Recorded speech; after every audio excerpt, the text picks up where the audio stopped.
This is Real News Media TV, coverage you can trust. Please like, share, subscribe, and hit the notification bell. Select all for daily news updates. St. James hotel worker dies following crash. 41-year-old hotel worker Alicia Smith has died after being hit from a motorcycle by a car along a roadway in Dumfries in St. James last night. The motorcyclist is admitted in hospital in critical but stable condition. Smith died as she was heading home from work at a Rio Hotel in Montego Bay, where she was employed as a housekeeper. She leaves behind her husband and 3 children. The Adelphi police report that Smith was being transported on a motorcycle about 7 p.m. when a red Toyota Corolla drifted and collided with a bike which was traveling in the opposite direction. Smith was pronounced dead at the Falmouth Hospital while the driver of the motorcycle was admitted. The police say investigations continue and that the driver of the Toyota Corolla has been warned for prosecution. National minimum wage increasing to $9,000 a week. Labor Minister Carl Samuda has announced a 28.5% increase in the national minimum wage. Effective April 1, 2022, it will move from $7,000 per 40-hour work week to $9,000. The rate for industrial security guards will move up from $9,700 per week to $10,500. Several other rates for security guards will also increase. This morning's announcement by Samuda at a virtual press conference comes in the wake of inflation reaching a new height of 9.7% for the annual period ending January. The increase has been attributed to sharp increases in food prices. There have been calls in recent weeks for an increase to the country's minimum wage, with some business leaders suggesting a 30% increase. An increase to the minimum wage was last implemented in 2018. Tommy Lee's lawyer wants warders removed from duties pending scuffle probe. The attorney for dancehall artist Tommy Lee Sparta wants the correctional officers implicated in the beating of the entertainer to be immediately removed from active duties pending an investigation. Donahue Martin also wants the Department of Correctional Services to conduct an internal investigation into the incident. The Independent Commission of Investigations is already probing the matter. Martin indicated, too, that the entertainer's legal team is looking at all options. Tommy Lee Sparta, given name Leroy Russell, was transported to the Kingston Public Hospital on Monday with visible injuries to parts of his body. The injuries were received during a scuffle with correctional officers. The DCS, in a statement on Monday, said a correctional officer was also injured during the incident. Without naming Tommy Lee, the DCS, citing a report from the acting superintendent on duty, said the inmate refused to re-enter his cell following the distribution of breakfast. It is alleged that the inmate hurled his breakfast at the staff officer in retaliation before he was subdued by the officer. Martin said the entertainer's legal team expects a thorough and swift investigation. Mobay hotel worker killed in fiery Trelawny crash. A Montego Bay hotel worker was killed in a fiery crash on Tuesday morning along the Duncans bypass in Trelawny. Kimonette Johnson, 27, who lived in Mount Edgecombe in Runaway Bay, St. Anne, was employed to the Iberostar Hotel in Montego Bay, St. James. Johnson was driving her Honda Fit motorcar towards Falmouth Trelawny when she lost control of the vehicle and reportedly hit another Honda Fit, then slammed into an embankment. Her vehicle immediately burst into flames on impact. The driver of the other vehicle was rushed to a hospital for treatment. In the Klansman gang trial, entertainer I-Octane agreed to help alleged gangster flee Jamaica, witness testifies. The Home Circuit Court heard today that dancehall entertainer I-Octane had reportedly agreed to help one of the alleged members of the Klansman Wandon gang to flee the country.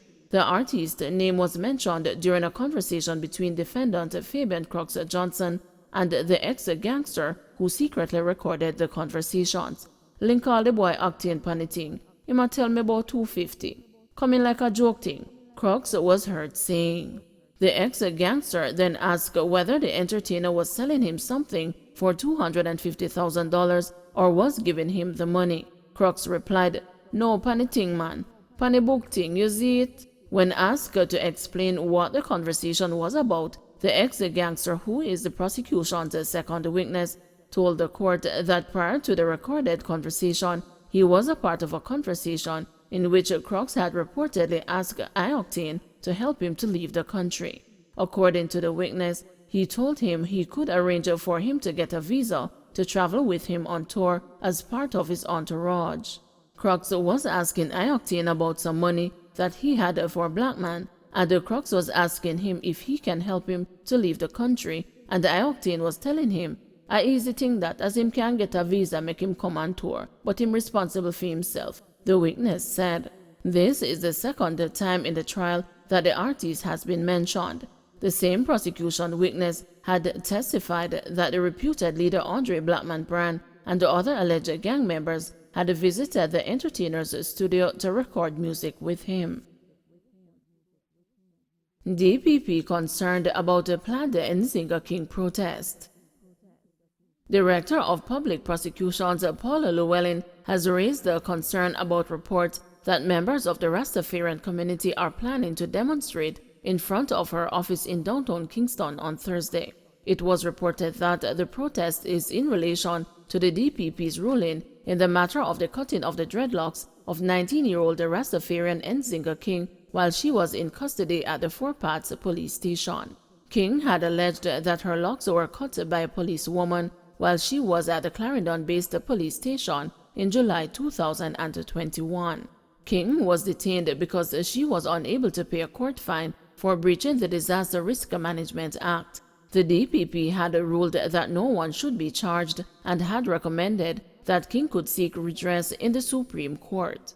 "They need to be told that they can take our decision on judicial review," Llewellyn said today in response to the proposed demonstration. She said further that the unseen hands must know that the Klansman Wandon Gang case is taking place and the area around her office is sterile as it is manned by the police. "I know the evidence is biting and I hope no one is manipulating them to create a diversion," Llewellyn said.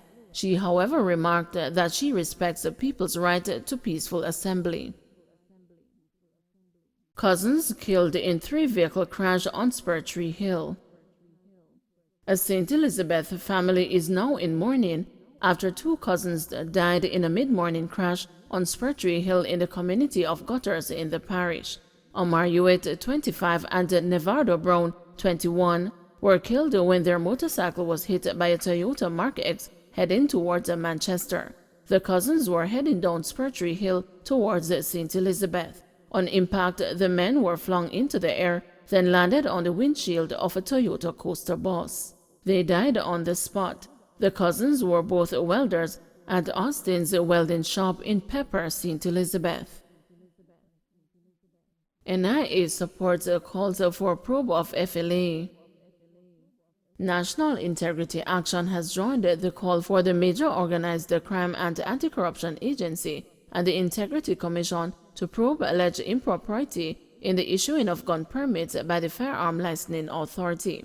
There have been claims and counterclaims by the present CEO of the FLA, Shane Darling, and the former deputy chairman of the entity, Dennis Meadows, that licenses were granted under suspicious circumstances and in some cases to persons with criminal backgrounds.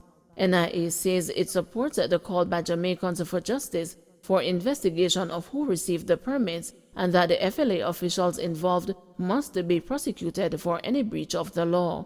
The NIA also wants the Attorney General to seek to have the courts sanction FLA officials for breaches of the Public Bodies Management and Accountability Act.